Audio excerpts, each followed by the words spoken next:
as one's awareness gains the needed sharpness or keenness, when this begins to happen, one of the first things that naturally comes into play is the breath. It's amazing how most human beings live without being aware of the breath, which is a certain level of mechanical action in the body, which is constant and continuous.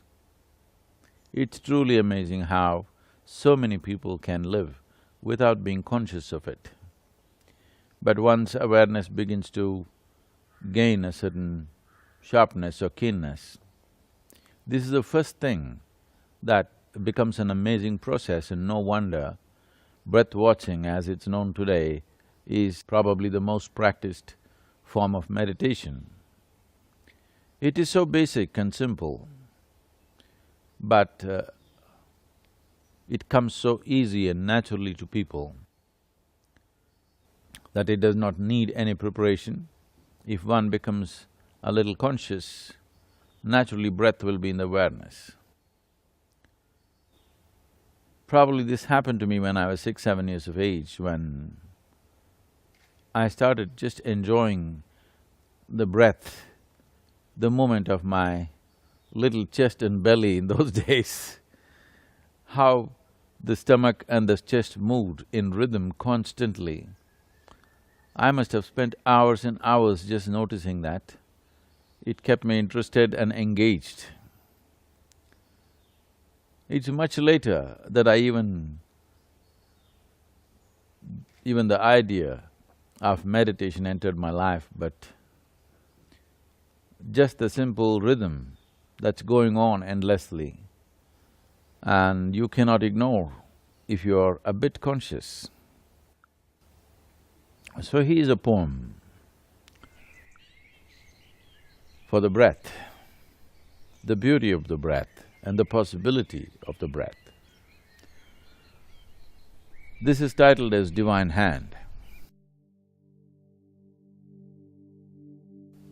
As I see the seemingly perpetual play of breath, as I see the seemingly perpetual play of breath, the breath, the maker of my body and the taker of my being, when the timely moment comes. The breath, the maker of my body and the taker of my being when the timely moment comes. This ceaseless play of the unseen hand of the Divine, this ceaseless play of the unseen hand of the Divine, me firmly held the hand, and the Maker could not escape. Me firmly held the hand, and the Maker could not escape.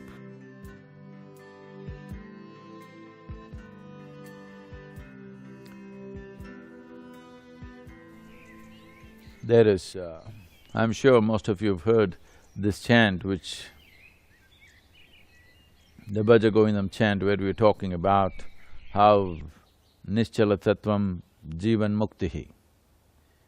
What this means is, if there is an unwavering attention towards something, it doesn't matter what the thing is. If there is an unwavering attention towards something,